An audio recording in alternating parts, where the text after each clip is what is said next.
आंध्र प्रदेश के अनकापल्ली में ट्रेन में आग लगी। कड़ी मशक्कत के बाद आग पर काबू पाया गया। तेजी के साथ धू धू कर जले डिब्बे, एक की मौत। दिल्ली में घने कोहरे का कहर, सड़क पर चलना हुआ मुश्किल। मौसम विभाग ने आज के लिए जारी किया ऑरेंज अलर्ट। दिल्ली में कोहरे प्रदूषण की दोहरी मार, कई इलाकों में विजिबिलिटी बेहद कम। हवाई और सड़क यातायात पर असर। जबरदस्त कोहरे की चपेट में दिल्ली एनसीआर, कई जगह विजिबिलिटी जीरो, गाड़ियां सड़कों पर रेंगती नजर आई। दिल्ली में और जहरीली हुई हवा, कई इलाकों में दिखी धुंध की चादर, लोगों को सांस लेने में हो रही है दिक्कत। दिल्ली एनसीआर में वायु प्रदूषण से बेहद स्थिति खराब। चांदनी चौक समेत कई इलाकों में AQI 400 के पार। आनंद विहार में AQI सबसे ज्यादा 460 दर्ज। नोएडा में भी खतरनाक स्तर पर पहुंचा वायु प्रदूषण। आसमान में छाई धुंध की परत। घने कोहरे का ट्रेनों पर भी दिखा असर। कई गाड़ियां घंटों चल रही हैं। लेट प्लेटफॉर्म पर ट्रेन का इंतजार करते दिखे यात्री। यूपी के हापुड़ में शराब के नशे में दबंगों का हंगामा। पुलिस कर्मियों के बीच सड़क पर की हाथापाई। 3 लोगों को हिरासत में लेकर पूछताछ कर रही है पुलिस। ग्रेटर नोएडा में डिलीवरी बॉय और सिक्योरिटी गार्ड के बीच मारपीट। बाइक खड़ी करने को लेकर विवाद। पुलिस ने कई लोगों को हिरासत में लिया। यूपी के मुरादाबाद में मारपीट का खौफनाक वीडियो आया सामने। 2 गुटों में जमकर चले लात घूसे, एक दूसरे पर किया जानलेवा हमला। यूपी के रायबरेली में CHC अधीक्षक की पत्नी और कई स्टाफ नर्स डांस करने में मशगूल। अस्पताल में फिल्मी गाने पर बनाई रील। मरीज इलाज के लिए करते रहे इंतजार। उत्तराखंड के नैनीताल में हाईवे पर बड़ा हादसा। भूसे से भरा ट्रक बोलेरो पर पलटा। एक की मौत, 2 घंटे तक जाम रहा हाईवे। मेरठ में रील बनाने के चक्कर में एक दोस्त ने तमंचे से दूसरे दोस्त को गोली मारी। घायल फहीम को अस्पताल में कराया गया भर्ती। पुलिस ने दर्ज की FIR। जमशेदपुर के जुगसलाई में टायर गोदाम में भयंकर आग से अफरा तफरी। कई किलोमीटर तक दिखाई दी आग की तेज लपटें और धुएं का गुबार। हैदराबाद में एक इमारत में 5वीं मंजिल में आग से दहशत। सिलेंडर विस्फोट से आग लगने का संदेह। आग से नहीं हुई कोई जनहानि। यमुना एक्सप्रेसवे पर भीषण सड़क हादसा। 2 कारों में टक्कर लगने के बाद लगी भयंकर आग। दोनों कार जलकर राख। सवारियों ने कूदकर बचाई जान। यूपी कानपुर में दूसरे लड़के के साथ गर्लफ्रेंड को रेस्टोरेंट में बैठा देख पहला बॉयफ्रेंड भड़का। युवक के साथ की मारपीट में युवक हुआ लहूलुहान। दिल्ली में राष्ट्रीय सचिवों का सम्मेलन। PM मोदी ने सम्मेलन की अध्यक्षता की। कहा, अगली पीढ़ी के सुधारों का साक्षी बन रहा है भारत। मुख्य सचिवों के सम्मेलन में बोले PM Modi, Bharat reform express पर सवार युवाओं की ताकत से आगे बढ़ रहा है देश। एंटीबायोटिक दवा को लेकर PM मोदी की चेतावनी। अंधाधुंध इस्तेमाल को लेकर लोगों से अपील। डॉक्टरों की सलाह के बिना न लें दवाएं। राहुल गांधी पर अमित शाह का तंज। कहा, राहुल बाबा थकिए मत, तमिलनाडु और बंगाल में भी हार तय है। अमित शाह का बड़ा दावा। कहा, 2029 में फिर मोदी के नेतृत्व में बनेगी बीजेपी की सरकार, क्योंकि हमारे सिद्धांत के साथ जुड़ी है जनता। राष्ट्रपति मुर्मू ने कलवरी क्लास सबमरीन में की यात्रा। INS वाघशीर में समुद्र की गहराई का लिया अनुभव। नौसेना प्रमुख एडमिरल दिनेश त्रिपाठी भी साथ रहे। संघ प्रमुख मोहन भागवत का बड़ा बयान। कहा, दुनिया में बड़ी कट्टरता। हम लोगों से विश्व की अपेक्षाएं। हमें सिर्फ सुपर पावर ही नहीं, विश्व गुरु बनना है। मोहन भागवत बोले, सनातन धर्म को ऊपर उठाने का समय आ गया है। हिंदुओं को एकजुट करने का समय। नेहरू के दस्तावेजों पर सियासी घमासान। गजेंद्र सिंह शेखावत का बयान। नेहरू पेपर्स लापता नहीं, 2008 में विधिवत लौटाए गए थे। केंद्र ने सोनिया गांधी से वापस मांगे। मणिकम टैगोर के अल कायदा से RSS की तुलना वाले बयान पर बीजेपी भड़क गई। शहजाद पूनावाला बोले, वोट बैंक की राजनीति कांग्रेस कर रही। दिल्ली में बीजेपी के राष्ट्रीय कार्यकारी अध्यक्ष नितिन नबीन को मिला नया आशियाना। लुटियन जोन में बंगला नंबर 9 सुनहरी बाग आवंटित। CM योगी के निर्देश। धर्मांतरण रैकेट के खात्मे के लिए AI का करें इस्तेमाल। पुलिस सोशल मीडिया पर निगरानी रखे। CM योगी ने रेन बसेरों का दौरा किया। जरूरतमंदों को कंबल और भोजन दिया। अफसरों को व्यवस्थाएं के निर्देश। CM सुक्खू से जांच के आश्वासन के बाद हिमाचल प्रदेश में जूनियर डॉक्टर्स की हड़ताल खत्म। आज से काम पर लौटे रेजिडेंट डॉक्टर्स। हरियाणा में बीजेपी के मंत्रियों की गुटबाजी खुलकर सामने आई। 2.5 घंटे में लाइब्रेरी का नेताओं ने 2 बार उद्घाटन कर दिया। बीजेपी नेता किरीट सोमैया का दावा, कहा मुंबई में हिंदुओं से दुगनी रफ्तार से बढ़ रही मुस्लिम आबादी। बिहार के पटना में मनरेगा का नाम बदलने के खिलाफ सड़क पर कांग्रेस उतरी, महात्मा गांधी की प्रतिमा तक पैदल मार्च किया। सीएम नीतीश के बेटे निशांत को राजनीति में लाने की मांग तेज, पटना में भूख हड़ताल पर बैठे समर्थक। यूपी के बरेली में संविधान बचाओ रैली में शामिल हुए सांसद संजय सिंह बोले, रोजगार दो, सामाजिक न्याय दो, यूपी में 3 करोड़ वोट काटे जा रहे। पुलिस हिरासत में हुमायूं कबीर का बेटा गुलाम नबी, पिता के पीएसओ से मारपीट का आरोप।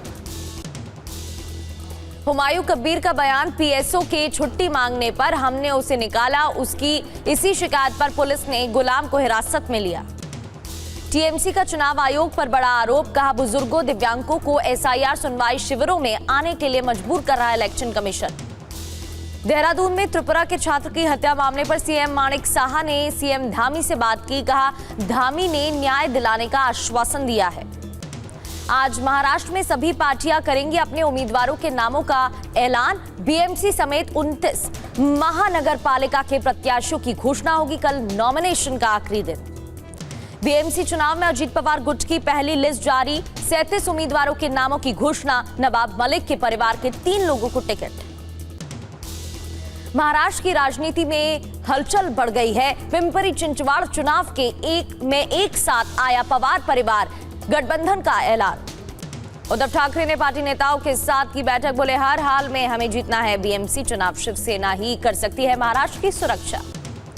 हर्षवर्धन सबकाल बोले बीएमसी चुनाव के लिए कांग्रेस और वंचित बहुजन अघाड़ी में गठबंधन हुआ, मुंबई में 62 सीटों पर लड़ेगी वंचित बहुजन अघाड़ी।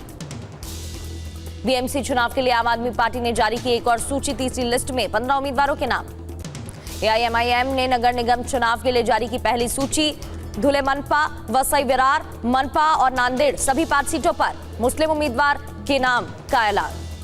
बीएमसी चुनाव से पहले ओवैसी की पार्टी को बड़ा झटका, मुंबई अध्यक्ष ने अपने पद से दिया इस्तीफा, टिकट बंटवारे को लेकर नाराज थे फारूक। उन्नाव रेप केस की पीड़िता और सिंगर के समर्थक में कहा सुनी, दिल्ली के जंतर मंतर पर प्रदर्शन के दौरान बहस। उन्नाव रेप केस की पीड़िता ने सीबीआई की जांच पर उठाए सवाल, कहा जांच सही हुई होती तो अब तक इंसाफ मिल गया होता। आगरा के पिनाहट में बुजुर्ग साधु की धारदार हथियार से हत्या, पुलिस मामले की जांच में जुटी। पंजाब के नवाशहर में एक शख्स की पीट कर हत्या, पुलिस ने आरोपी शख्स को गिरफ्तार किया। उत्तराखंड के ऋषिकेश में पुलिस पर पथराव, वन भूमि पर अतिक्रमण हटाने पहुंची थी पुलिस। यूपी के फतेहपुर में चर्च में धर्मांतरण को लेकर हंगामा, बजरंग दल के सदस्यों ने हंगामा किया, पुलिस ने पादरी को हिरासत में लिया। तेलंगाना के वारंगल में एटीएम चोरी गैंग का भंडाफोड़, पुलिस ने गैंग के 7 सदस्यों को गिरफ्तार किया। तेलंगाना के हैदराबाद में ड्रग तस्करों के खिलाफ ईगल फोर्स की कार्रवाई, पुलिस ने 8 लोगों को गिरफ्तार किया। राजस्थान के चौमुखी हिंसा के आरोपियों को न्यायिक हिरासत में भेजा गया, कोर्ट ने 19 आरोपियों को 8 जनवरी तक न्यायिक हिरासत में भेजा। कफ सिरप तस्करी मामले में वाराणसी में 5 और आरोपी गिरफ्तार, शुभम जायसवाल से जुड़े हैं सभी आरोपी। यूपी के बदायूं में रेबीज संक्रमित भैंस की मौत के बाद ग्रामीणों में दहशत, ग्रामीणों ने संक्रमित भैंस का पिया था दूध। जम्मू कश्मीर में आरक्षण विरोधी प्रदर्शन को लेकर प्रशासन अलर्ट पर, सांसद आगा रुहल्लाह के घर की सुरक्षा बढ़ाई गई। दिल्ली पुलिस ने 5 युवकों को गिरफ्तार किया, सराय काले खां के पास कार से कर रहे थे स्टंट, वीडियो हुआ वायरल। फ्लोरिडा में ट्रंप और जेलेंस्की के बीच हुई द्विपक्षीय बैठक, दोनों लोगों में करीब 2 घंटे तक चली बातचीत। द्विपक्षीय वार्ता के बाद राष्ट्रपति ट्रंप ने कहा यूक्रेन और रूस में डील कराना चाहते हैं, शांति को लेकर पुतिन गंभीर है। राष्ट्रपति ट्रंप ने कहा डोनबास का मुद्दा अभी भी अनसुलझा, जल्द इस मुद्दे के भी सुलझने की उम्मीद। राष्ट्रपति ट्रंप ने कहा यूक्रेन को मजबूत सुरक्षा गारंटी देने को प्रतिबद्ध, यूक्रेन के आर्थिक हितों पर भी हमारा ध्यान। ट्रंप ने कहा जेलेंस्की सशर्त जनमत संग्रह कराने को तैयार, 91% यूक्रेनी जनता भी जंग के खिलाफ। ट्रंप ने कहा बातचीत के आखिरी दौर में हैं हम, फिलहाल रूस यूक्रेन के बीच सीजफायर नहीं। ट्रंप से बातचीत के बाद जेलेंस्की ने कहा 20 पॉइंट पीस प्लान पर 90% सहमत, सुरक्षा गारंटी पर पूरी तरह से तैयार। जेलेंस्की के साथ बातचीत से पहले ट्रंप ने पुतिन से की बात, दोनों नेताओं में करीब 2.5 घंटे तक हुई बातचीत। ट्रंप से बातचीत से पहले जेलेंस्की ने ब्रिटिश पीएम स्टारमर से की बात, आर्थिक सहयोग को लेकर हुई चर्चा। ट्रंप ज़ेलेंस्की की द्विपक्षीय वार्ता के बीच क्रेमलिन का बयान, शांति बहाली के लिए यूक्रेन को डोनबास पर साहसिक फैसला लेना होगा। ट्रंप ज़ेलेंस्की की वार्ता के बीच रूस यूक्रेन में जंग जारी। यूक्रेनी ड्रोन ने रूस के सिजरान तेल रिफाइनरी को बनाया निशाना। ब्रदियांस्क में भी यूक्रेन का हमला, रूसी सैन्य ठिकाने पर ड्रोन अटैक, कई रूसी सैनिकों की मौत का दावा। यूक्रेन के शहरों में रूसी सेना के हमले जारी, कई जगहों पर ग्लाइड बम से हमला, रिहायशी इलाकों को भी बनाया निशाना। हवाई खतरों से निपटने के लिए इजराइल की बड़ी तैयारी। दुनिया का पहला लेजर इंटरसेप्टर आयरन बीम तैनात। सीरिया के लताकिया में अलावी समुदाय के प्रदर्शन से हिंसा भड़क गई। एक सुरक्षाकर्मी समेत 3 लोगों की मौत, 60 घायल। हिंसक प्रदर्शन के बाद सीरिया के लताकिया में कर्फ्यू लगा। अलावी कैदियों की रिहाई की मांग कर रहे प्रदर्शनकारी। सूरीनाम में सिरफिरे शख्स ने 9 लोगों पर चाकू से हमला किया। अटैक में 5 बच्चे समेत 9 लोगों की मौत। न्यू जर्सी के हैमोंटन में 2 हेलीकॉप्टर क्रैश हादसे के बाद दोनों हेलीकॉप्टर में आग लग गई, कई लोगों के हताहत होने की खबर। पेरिस पुलिस ने 40 लोगों को हिरासत में ले लिया है। आईफिल टावर के पास खतरनाक तरीके से पटाखा जलाने का आरोप। फिलीपींस के क्विजोन में रिहायशी इलाके में भीषण आग की चपेट में आने से कई घर तबाह, पूरे आसमान में छाया धुएं का गुबार। पाकिस्तानी सेना के अफसर की शर्मनाक करतूत। खैबर पख्तूनख्वा में 150 किलोग्राम हशीश के साथ गिरफ्तार। नए साल से शुरू होगा ढाका कराची के बीच सीधी उड़ान सेवा की सुविधा। पाक उच्चायुक्त ने मोहम्मद यूनुस से मुलाकात की। ऑपरेशन सिंदूर पर पाकिस्तान के राष्ट्रपति जरदारी का कबूलनामा। भारत की कार्रवाई के डर से बंकर में छिपने की आई थी नौबत। बेलारूस के राष्ट्रपति लुकाशेंको की आई अनोखी तस्वीर। हॉकी खेलते दिखे 71 साल के लुकाशेंको। बांग्लादेश की पूर्व पीएम खालिदा जिया की हालत बेहद नाजुक। वेंटिलेटर पर लड़ रही जिंदगी की जंग। डॉक्टर बोले अब दुआ कीजिए। फिर सक्रिय हुआ इटली का माउंट आडना ज्वालामुखी। सैकड़ों फीट तक फव्वारे की तरह निकला लावा। सिसिली द्वीप के लोगों में दहशत। महाराष्ट्र के वाशिम में विश्व हिंदू परिषद और बजरंग दल का प्रदर्शन। बांग्लादेश में हिंदुओं के खिलाफ हो रहे अत्याचार के खिलाफ विरोध। हैदराबाद में बांग्लादेश के मुद्दे पर विरोध। लोगों ने यूनुस सरकार के खिलाफ नारेबाजी की। बांग्लादेश में हिंदुओं के हत्या पर ओवैसी ने कहा अल्पसंख्यकों की सुरक्षा सुनिश्चित करी यूनुस सरकार। पहलगाम में नए साल के जश्न की तैयारी। बर्फीली वादियों में उमड़ रही है पर्यटकों की भीड़। कई राज्यों से आ रहे हैं पर्यटक। अरावली विवाद पर आज सुप्रीम कोर्ट में सुनवाई। सीजेआई की अगुवाई वाली 3 सदस्यीय बेंच करेगी सुनवाई। दिल्ली में नए साल से पहले सुरक्षा व्यवस्था बढ़ा दी गई है। जगह जगह वाहनों की तलाशी ली जा रही है। ड्रंक एंड ड्राइव के खिलाफ दिल्ली ट्रैफिक पुलिस ने अभियान चलाया। कई लोगों के चालान भी कटे। नए साल से पहले पंजाब के मोहाली में पुलिस ने मॉक ड्रिल की है। इमरजेंसी रिस्पांस और भीड़ मैनेजमेंट की समीक्षा। मथुरा में मुस्लिम शादियों में डीजे बजाया तो मौलाना नहीं पढ़ेंगे निकाह। कुरैशी मुस्लिम समाज ने फरमान जारी किया। भुवनेश्वर के दौरे पर सीसी ज्ञानेश कुमार परिवार के साथ उदयगिरी और खंडगिरी गुफाओं का दौरा किया। अजमेर में ख्वाजा गरीब नवाज की दरगाह पर चढ़ी तिरंगे के रंग की चादर बुनकर एक्शन कमेटी ने चादर चढ़ाई। वृंदावन बांके बिहारी मंदिर प्रशासन का श्रद्धालुओं के लिए एडवाइजरी। 5 जनवरी तक मंदिर न आने की अपील।